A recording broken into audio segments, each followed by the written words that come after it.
bienvenue au Pandébonium. Je suis ravie de vous retrouver et j'espère que vous aussi. Aujourd'hui, on va partir pour des petites histoires de poltergeist paranormal et pour cela, je vous invite à me suivre dans mon pays d'origine, en Espagne. Mais avant tout, comme d'habitude, je vous invite surtout à vous installer confortablement, à prendre de quoi étancher votre soif, une petite faim et surtout à éteindre les lumières. Alors nous allons partir vers Madrid pour trouver l'histoire réelle, l'histoire vraie qui a inspiré le film d'horreur Veronica. Pour ceux qui l'ont vu, je suis curieuse de connaître vos avis. Personnellement, je ne l'ai pas encore vu, mais je pense que je vais y remédier très très rapidement. Du coup, le réalisateur Paco Plaza, qui a notamment réalisé le super Arec, s'est inspiré de cette histoire effrayante qui s'est déroulée dans les années 90 à Madrid pour réaliser son film. Alors, c'est une histoire qui commence à Vallecas. Elle s'appelle d'ailleurs l'histoire Vallecas. C'est aussi la première histoire paranormale qui a été rapportée par la police qui s'est rendue sur place. On y retrouve l'histoire du coup d'une jeune fille nommée Estefanía Gutiérrez Lázaro. Tout commence en mars 1990 à Madrid. Le grand-père d'Estefanía est mourant depuis plusieurs mois. Il promet, le jour de sa mort, qu'il rendra la vie de sa fille impossible. Il promet de revenir la voir et de la hanter tout simplement.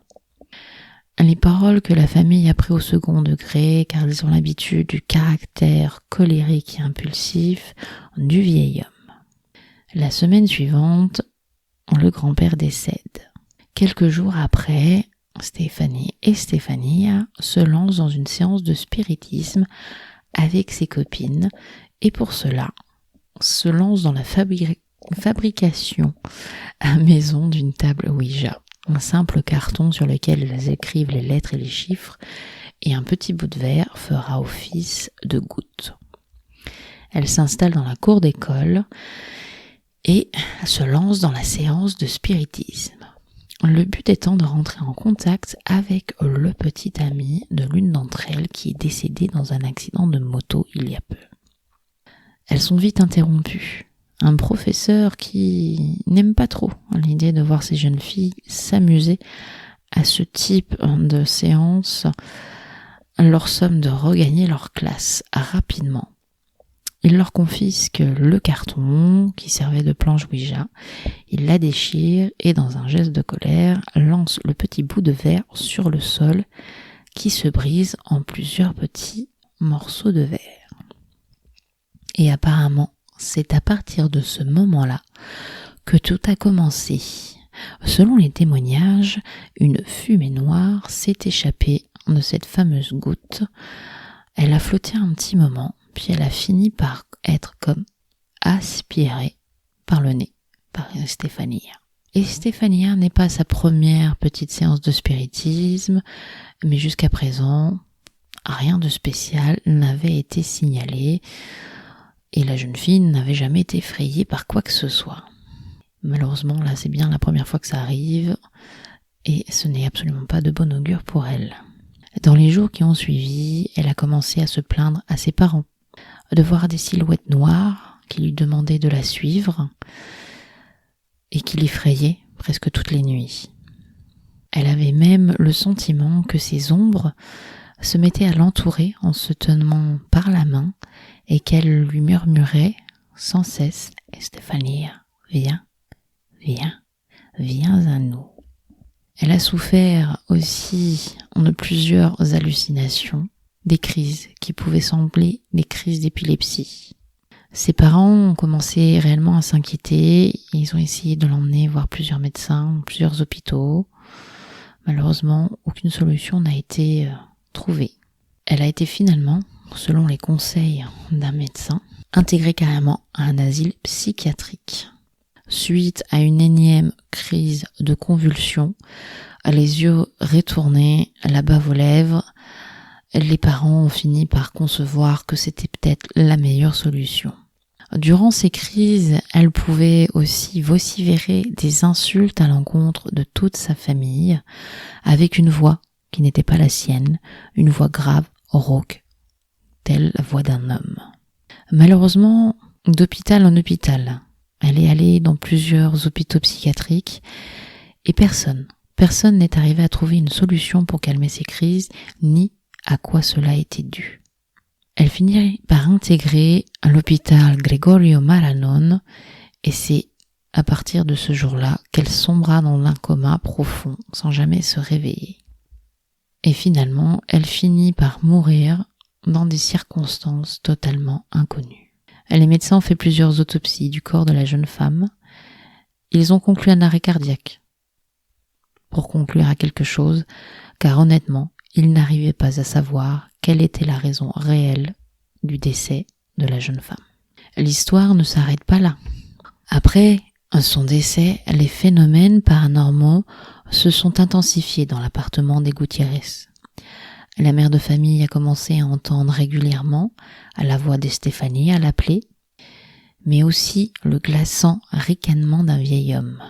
Les fenêtres se seraient brisées aussi sans raison. Des objets pouvaient se déplacer de manière inexplicable.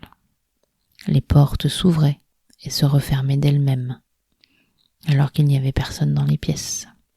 Une nuit même, la mère dit avoir senti quelqu'un la toucher, lui toucher les mains et les pieds pendant qu'elle dormait. Une autre fois, les petites sœurs d'Estefanía se seraient réveillées, terrifiées, par des coups frappés contre le mur de leur chambre. Elles ont aussi aperçu une ombre, rampant sur le sol de leur propre chambre, une ombre sans yeux, sans bouche. Elles se sont mises à hurler, et toutes les poupées de la chambre se sont mises à voler et à se cogner les unes contre les autres, mettant toute la famille dans un état de peur incroyable.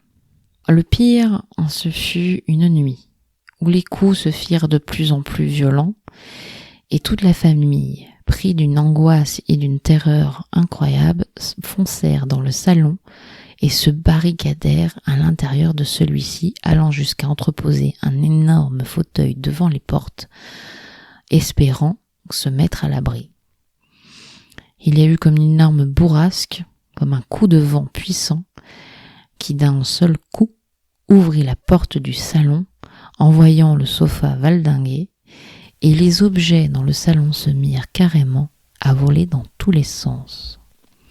Le plus étrange, et ce qui les a marqués énormément, ce fut le portrait d'Estefanía. Le portrait d'elle, prise quelques jours avant son décès, paraît-il. Ce portrait se mit à brûler. Le plus étrange, c'est que seul son visage était aux proies des flammes. Une fois que le visage eut disparu sous le feu, le portrait retomba sur le sol intact. C'est à ce moment-là que le père, n'en pouvant plus et ne sachant plus vers qui se retourner, appela la police. C'était de la nuit du 27 au 28 novembre 1992. Monsieur Gutiérrez décide donc d'appeler la police, expliquant qu'il se passait des choses terrifiantes dans son appartement. L'inspecteur José Negri s'est rendu sur place, extrêmement perplexe, mais face au désarroi de la famille entière, il a estimé important d'aller voir sur place ce qui s'y passait. Il a trouvé la famille à l'extérieur de l'immeuble, attendant sous la pluie, terrifiée et totalement hagard. 2 agents sont restés avec eux, dehors, avec la famille, et l'inspecteur Negri, ainsi que 2 autres agents, sont rentrés dans l'appartement. Le rapport, qui existe encore, et qui a été rédigé du coup par l'inspecteur, est depuis devenu une sorte de saint graal pour les amateurs du paranormal. Dans ce rapport, on décrit la porte d'une armoire qui s'ouvre violemment, alors qu'elle était verrouillée avant, manquant de peu le visage des agents qui étaient présents. Il est également question de bruit très fort provenant du balcon, une sorte d'explosion. Évidemment, il n'y avait personne sur le balcon. On y parle aussi d'une étrange substance ou apparition noire qui se serait formée sur la table de chevet, un peu comme ce qu'avaient vu les deux sœurs quelque temps auparavant, rampant dans le sol de leur chambre. Le rapport évoque également un crucifix qui était accroché au mur à l'arrivée des agents de police et qui aurait été arraché du socle de bois sur lequel il était fixé pour tomber au sol. On y retrouve d'ailleurs des traces de griffures, toujours selon le rapport de police. Il y a aussi la salle de bain, l'endroit qui a le plus effrayé l'inspecteur, qui était aussi être l'endroit le plus hanté de la maison selon la famille. Les agents disent y avoir ressenti une baisse soudaine de température et d'avoir aussi une sorte d'angoisse incontrôlée. Évidemment, après cette inspection des lieux, les policiers ont bizarrement, précipitamment, quitté l'appartement. Ils ont expliqué à la famille que malheureusement ils ne savaient pas comment les aider et que du coup, ils ne pouvaient rien faire de plus. Les Gutiérrez, après un certain temps, ont pris la sage décision de vendre leur appartement et de déménager. Depuis, ils sont tranquilles. Ils ont repris une vie normale et n'ont jamais plus été inquiétés. Il paraît que les nouveaux occupants non plus, rien en tout cas, n'a été relayé. Par contre, il y a peu, on va dire en 2006, donc en 2006, un épisode d'une série télévisée a été tourné dans l'ancienne maison des Gutiérrez, c'est-à-dire celle qui est hantée, apparemment, était hantée. Mais lors du tournage, l'équipe rapporte avoir enregistré des voix. Ces voix auraient prononcé ces phrases-là. « Je ne peux pas. Laisse-la là, elle est folle. Attention, on n'a pas commencé. » Cette histoire s'arrête là. Je vous laisse vous-même vous faire votre avis. En tout cas, personnellement, la curiosité de me retrouver dans cet appartement est assez tentant. Peut-être pas y rester une nuit, j'avoue. Je suis un petit peu, pas courageuse du tout. Bref. En tout cas, vous en savez un peu plus du coup sur l'histoire vraie, témoignage de police à l'appui, ce qui est rare, qui a été rapporté et qui a permis au réalisateur de nous faire le film Véronica. Et du coup, quand je l'aurai vu, je vous ferai peut-être un petit rapport sur mon avis du film. On continue à rester bien installé et du coup, on va quitter Madrid pour se rendre à Valence, une ville qui m'est extrêmement chère à mon cœur. C'est pareil, une histoire de poltergeist, une histoire de bruit étrange qui défrayèrent la chronique de Valence, puis toute l'Espagne. Cette affaire s'appelle le Duende de Esparto. Alors nous voilà à Valence. C'était au début du siècle. La presse nationale s'en est même fait l'écho. Mais malgré les nombreuses enquêtes qu'il y a pu y avoir, on n'a jamais pu parvenir à une conclusion réaliste de l'affaire. Les historiens considèrent aussi qu'il s'agirait du premier cas de poltergeist documenté en Espagne. Un des premiers où, du coup, tous les témoignages ont été pris et gardés. Nous voilà donc en 1915. La famille Colomero vit au numéro 7 de la Plaza del Esparto, dans le quartier de Carmen à Valence, depuis plusieurs jours. La famille Colomero n'arrive plus à dormir. Le père et ses deux filles entendent non-stop des bruits durant toute la journée jusqu'à extrêmement tard la nuit. Les murs tremblent et on se demande si l'on ne déplacerait pas des meubles très très lourds en les traînant lourdement d'un point A à un point B sans s'arrêter. Dans un premier temps, dans toute logique, le monsieur Colomero pense à un déménagement qui se déroulerait dans un des appartements au-dessus de lui. Il décide du coup d'aller demander à ses voisins lequel des deux s'amuse à faire ces déménagements toute la journée. Et en se plaignant que la moindre des choses aurait été d'aviser les autres habitants de l'immeuble du bruit qu'il allait y avoir. Et pourtant, Il a beau demander à la plupart de ses voisins, dans l'immeuble, personne n'est au courant. Par contre, ce qui est sûr et ce qui est aussi troublant, c'est que Colomero, du coup, n'est pas le seul à entendre ces bruits-là. Et que plusieurs voisins commencent aussi à se poser la question, à savoir d'où viennent ces bruits étranges et ces coups violents que l'on peut entendre la nuit et qui du coup empêchent la plupart de l'immeuble de dormir. Pour en avoir le cœur net, Colomero se dit « je vais aller frapper à la porte du locataire du premier étage puisque c'est lui qui vit au-dessus de moi. Donc dans la logique, c'est doit être lui qui fout ce bordel et je vais lui demander de s'expliquer. » Il y a bien une raison. C'est pas possible. Pour lui, il en est certain, c'est son voisin du dessous qui fout tout ça, tout ce bruit, et qui fout ce bordel innommable toutes les nuits. Sauf que, une fois face à son voisin, lui aussi le regarde et lui dit « moi aussi je suis gêné par ce bruit, et je ne sais pas d'où ça vient. » Et d'ailleurs, son voisin lui confie aussi qu'il pensait en parler à d'autres personnes du voisinage afin d'enfin réussir à trouver le responsable. S'ensuit un tour d'immeuble où tout le monde se pose la question.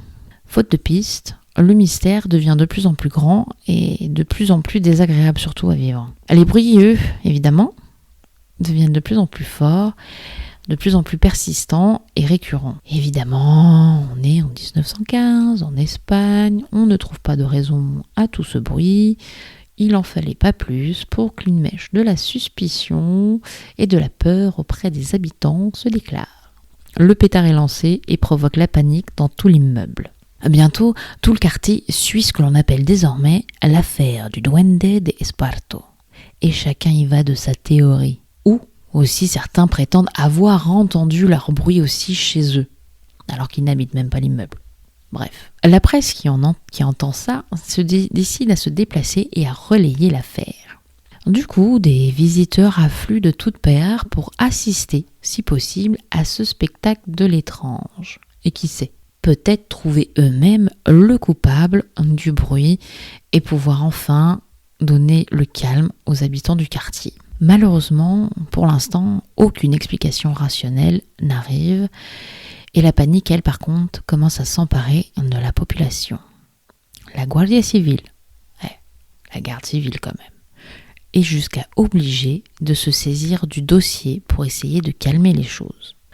Alors, l'enquête est menée, tambour battant, c'est la garde civile, le 6 juillet 1915, non pas moins d'une quarantaine d'agents sont dépêchés sur les lieux.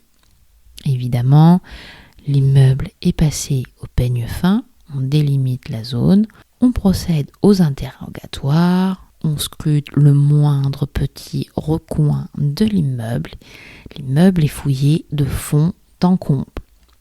Pas une seule parcelle de cet immeuble n'est laissée sans avoir été fouillée. L'affaire est réellement prise au sérieux. Le seul constat qu'on peut faire, c'est qu'indéniablement, chaque soir à 10h, les murs et les cloisons font du bruit dans l'immeuble, le fameux immeuble situé au 7 rue de la Plaza de l'Esparto. Mais aucune réponse à qui fait ce bruit. Alors personne ne parvient réellement à expliquer d'où ça vient, ni la raison, ni rien d'autre. Ce qui ne fait que nourrir l'inquiétude, la peur, les superstitions des gens qui habitent et du quartier carrément aussi. Voire, on n'est pas loin d'un certain affolement de la population. Je vous rappelle qu'on est en 1915, que l'Espagne est quand même sacrément catholique, donc du coup des bruits qui donnent raison, voilà, ça va inquiéter un petit peu, on va dire. Bref, la garde civile se sent obligée de trouver une réponse, sinon elle va un petit peu perdre la face quand même dans l'histoire. Donc elle essaye de trouver une réponse pour calmer tout ça, coûte que coûte. Sa conclusion, tenez-vous bien, sera de 2 lits, d'une armoire et d'un mur qui doit sans doute vibrer. Et voilà. Et donc la conclusion de la garde civile, ce sont 2 lits, une armoire et un mur qui doit sans doute vibrer, et c'est à cause de ça qu'il y a du bruit et que tout le monde ne peut pas dormir. Voilà, l'origine des fameux bruits. On conçoit que la conclusion est vraiment pas très concluante. Et évidemment, la presse locale s'en donnera à cœur joie pour ridiculiser les autorités. Comme le titre Las Provincias ou encore El Pueblo, les autorités ridiculisées. La police se dépêche de classer l'affaire et elle laisse les habitants livrés à eux-mêmes avec les bruits qui continuent. Toutes les hypothèses sont explorées par le voisinage maintenant. Ils essaient d'eux-mêmes de trouver la réponse. Et la copropriété. Le voisinage et la copropriété se lancent eux-mêmes dans leur enquête. Alors les plus sceptiques évoquent un mauvais plaisantin qui aimerait faire fuir les locataires, peut-être pour acheter des appartements ou autre, on ne sait pas. D'autres pensent tout simplement à une blague de mauvais goût qui dure un peu trop longtemps. Et certains vont jusqu'à imaginer une fabrique de monnaie clandestine qui aurait lieu en cachette dans l'immeuble. Voire même certains vont jusqu'à imaginer une personne séquestrée qui appellerait à l'aide tous les soirs désespérément. Par contre, un scénario retient un petit peu plus l'attention et ça vaudra d'ailleurs le titre du Duende de Esparto à cette affaire, qui prendra du coup une tournure un petit peu plus occulte et un petit peu plus paranormale. On parlerait d'âmes enfermées dans le purgatoire qui chercheraient d'une façon ou d'une autre à se libérer de leurs conditions, ou encore des duendes. On peut dire qu'un duende, c'est un équivalent de djinn, comme dans la culture musulmane, qui hanterait les lieux.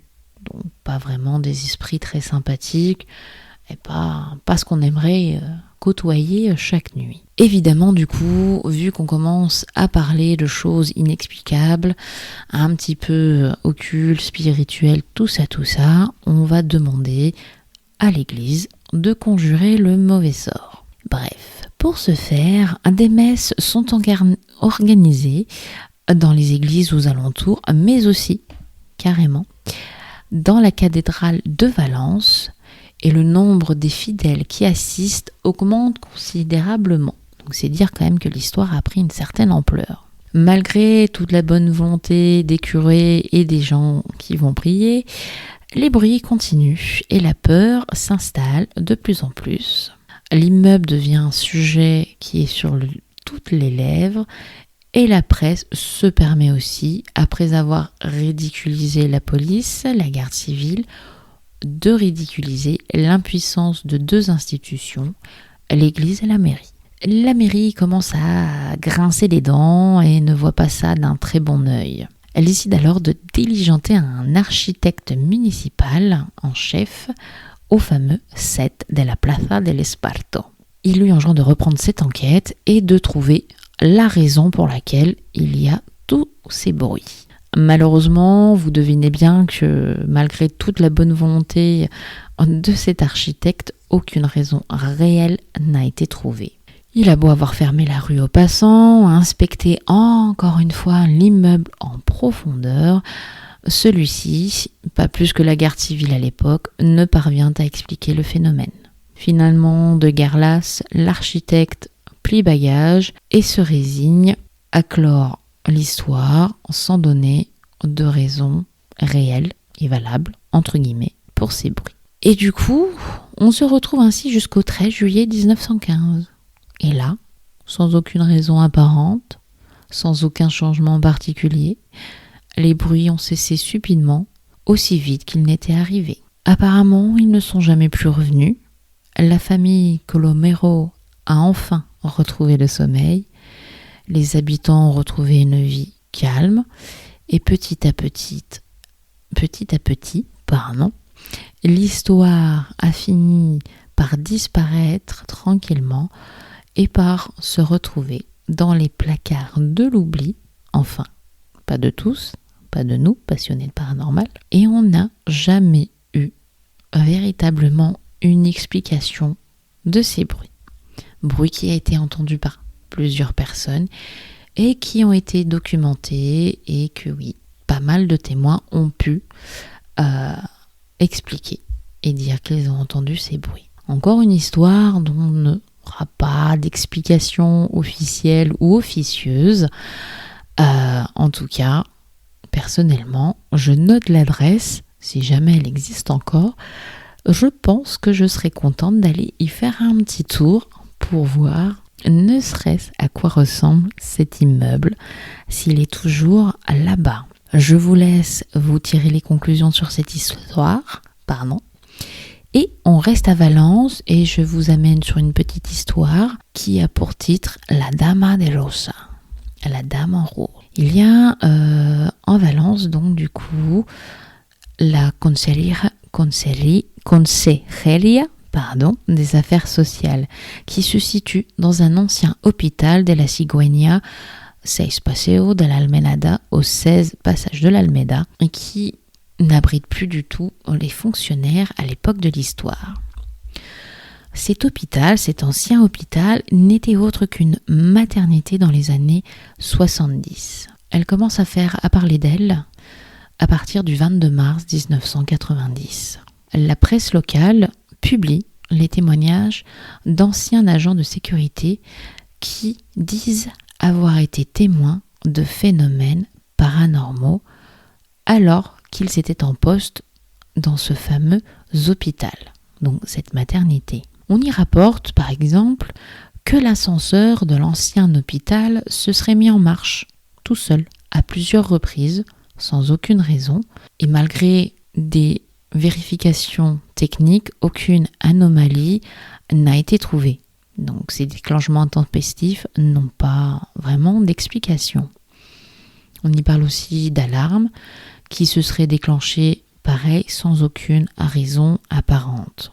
Un des agents dit même avoir été traversé 3 fois, comme par une violente onde de choc, alors qu'il effectuait sa ronde dans un des couloirs. On rapporte aussi des bruits sourds de pas, des portes qui claquent, des téléphones qui sonnent sans arrêt, même si on les décroche, des changements brusques de température et surtout des pleurs de bébé.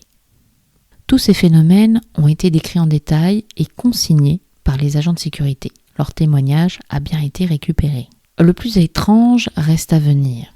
Plusieurs agents prétendent avoir aperçu une silhouette féminine, plus précisément une dame enceinte vêtue de rose, la Dama de Rosa. Elle semble entourée comme d'un nuage épais. Et d'après les témoignages, elle semble chercher un enfant. Cette histoire nous ramène à un certain phénomène. Sans vouloir vraiment prendre part à l'interprétation, certains diront que ces témoignages rejoignent une réalité, une vraie, une triste mémoire de ce lieu qui d'un coup a été mise à jour par les journaux locaux quelques années plus tard. Il y a eu dans les années 70 des vols de nourrissons dans cet hôpital, à la Cigüeña. C'est ce que soutient l'avocat d'une association, l'association ANADIR, Asociación Nacional de Afectados por Adopción Irregulares. C'est l'association des enfants qui ont été adoptés de façon irrégulière. Dans les années 70, il y aurait eu de forts soupçons qui portent à croire que cette pratique aurait eu cours sous le franquisme et même jusqu'à la fin des années 80. Selon cette association, décrété mort-né, des enfants, des bébés, auraient été ensuite revendus sous le manteau à la naissance à des personnes, des parents qui cherchaient à adopter rapidement. Les personnes qui auraient adopté les enfants n'étaient pas au courant de cette sordide machination et pensaient tout simplement adopter des orphelins. C'est une histoire qui a beaucoup entaché la région et c'est une histoire qui effectivement glace le sang. On pourrait du coup faire une supposition quant à la silhouette fantomatique qui aurait été aperçue dans les couloirs de la Cigüeña et aussi les pleurs des bébés. Certains diront que c'est juste le fruit de l'imagination des agents, même si plusieurs témoignages se rejoignent. D'autres diront que c'est effectivement, peut-être, tout simplement l'âme d'une mère, le souvenir des lieux, qui cherche un enfant qu'on lui aurait volé. La réponse n'a pas eu lieu. Et évidemment, pareil, cet endroit me donne envie d'aller le visiter car il est très très beau. Je ne sais pas s'il est encore d'actualité. J'y jetterai un œil tout à l'heure. Et si jamais je me balade à Valence, j'aimerais bien avoir l'occasion d'aller le voir de près. Et voilà, je ferme la porte de l'Espagne pour aujourd'hui. Ça a été 3 petites histoires. J'espère qu'elles vous ont plu, que vous avez passé un agréable moment. Et je vous donne rendez-vous à très très bientôt. Et surtout, n'oubliez pas de rallumer les lumières.